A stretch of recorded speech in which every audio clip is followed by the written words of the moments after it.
É hora de fazer um balanço do pontificado do Papa Francisco. O início do pontificado do Papa Francisco tinha um cenário geopolítico mais favorável às suas ideias. Tínhamos ali Barack Obama, tínhamos Angela Merkel, havia um cenário mais receptivo às teses sempre pontuais e importantes do Papa Francisco. Decorrido essa bonança na política, na geopolítica, embora particularmente eu acho que o Barack Obama não escutou, tirou fotografia, mas não seguiu à risca o que o Papa Francisco dizia. Iniciamos uma época bastante conturbada também no governo Biden e na geopolítica da Europa, que mudou bastante, desfavorável a toda a tese humanitária do Papa Francisco. Alguns conflitos gravíssimos, como na faixa de Gaza, como conflitos no Oriente Médio e como a guerra da Ucrânia, pegaram de cheio o pontificado do Papa Francisco. Eu tenho para mim que a voz do Papa ficou isolada. Ela ficou com pouco efeito sobre as guerras, sobre a política migratória e sobre o meio ambiente. O Acordo de Paris, agora quebrado pelos Estados Unidos, me parece que quebra todas as espinhas dorsais da política de Papa Francisco. Não significa que ele não tenha que fazê-las ou que fez errado. Ao contrário, hoje, com a sua morte, há um emudecimento nas grandes vozes do mundo a respeito dos desprotegidos, dos migrantes, dos encarcerados, das minorias, dos palestinos, na guerra da Ucrânia. Parece que esse silêncio é perturbador. Portanto, todo o ambiente político não favoreceu ao Papa Francisco como favorecera antes ao Papa João Paulo II na época da Guerra Fria. Veja que naquela época, todas as vozes retumbantes do Papa João Paulo II foram mais admitidas e aceitas, porque na época ele lidava com Jimmy Carter, no início com Ronald Reagan, aliás, com Jimmy Carter, né?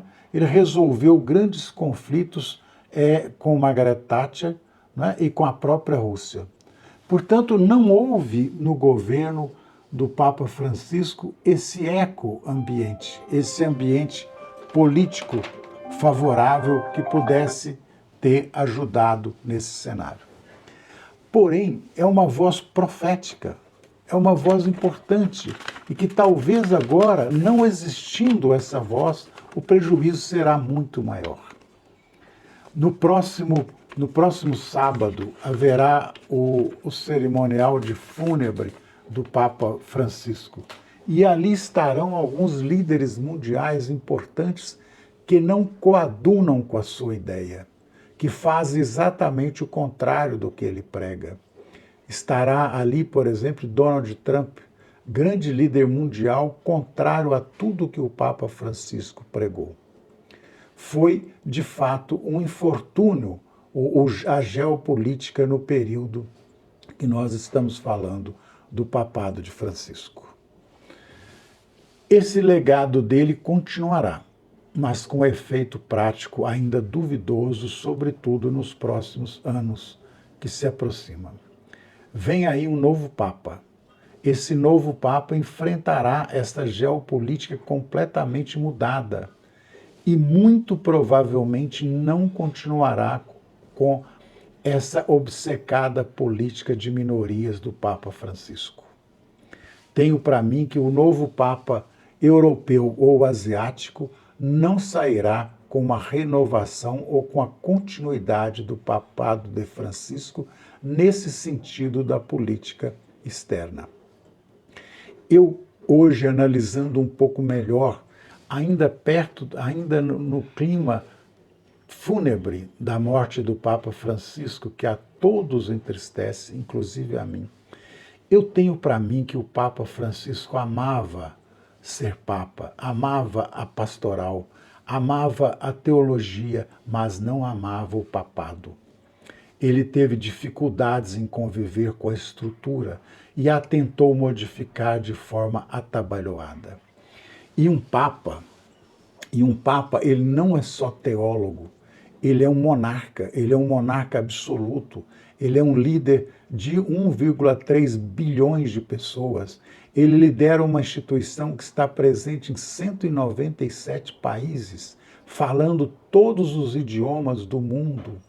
Ele lidera gente de todas as cores, de todas as formas, e um cenário absolutamente multiforme.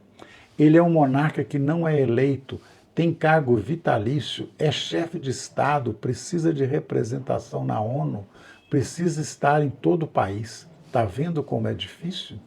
Querer a perfeição, portanto, do Papa Francisco ou de outro não existe. E o Papa Francisco, ao quebrar várias regras, na minha opinião, ele prejudica a tradição do Vaticano. A tradição do papado precisa de rituais. O Vaticano vive de exteriorizar rituais e procedimentos. Essa liturgia é fundamental para perpetuar a história do Vaticano. E querer da noite para o dia, como quis o Francisco, inclusive com seu velório, que seja tudo diferente, ele desnorteia a alma administrativa, ele tira a essência daquilo que fortalece o Vaticano perante todos. Porque essa liturgia, essa exteriorização é que dá ao Vaticano um prestígio e uma curiosidade enorme. Todas as pessoas hoje estão paradas para saber como será o enterro do Papa e como será o próximo conclave. Portanto, o Papa, ao contrário do que fez Francisco, ele precisa cuidar do papado também. É lógico que precisa cuidar da pastoral, como fez o Francisco, embora essa pastoral ainda divida, ainda há divisão de opiniões até mesmo dentro da igreja, daqueles que pensam que a igreja tem que cuidar mais da oração e da estrutura do que a vida das pessoas. Ao contrário, eu acho que tem que cuidar também da vida das pessoas, porque é para isso que serve o Evangelho e a caridade. Mas não pode também deixar de cuidar do ritual, da estrutura, da apresentação com a qual a igreja se apresenta perante o mundo. Simplificar é muito interessante, mas não é coisa dada a um Papa. O Papa precisa seguir a tradição. É assim que 2000 anos tem trazido o Vaticano até hoje. Daí que eu acho que vai haver uma mudança nesse sentido. O Papa novo, com certeza, trará uma arrumação nessa aparente desordem institucional, desordem não no sentido de rebeldia, mas da mudança de alguns procedimentos de ordem muito avançadas empregada pelo Papa Francisco. O legado dele em favor dos pobres é excepcional. O legado dele de cuidar da instituição do Vaticano, na minha opinião, deverá ser revista e será revista pelo próximo papado. O ambiente que o recebeu, quando tomou posse, um ambiente político muito melhor do que ele conviveu nos últimos anos, que também não deixou de ser ruim para as suas ideias, muito ouvidas, muito aplaudidas e pouco seguidas pelos líderes atuais do mundo. Eu sou Juvenil Alves, gravo para o blog do Vaticanista, gravo sem juridiquês, com mineirês. Até um próximo episódio.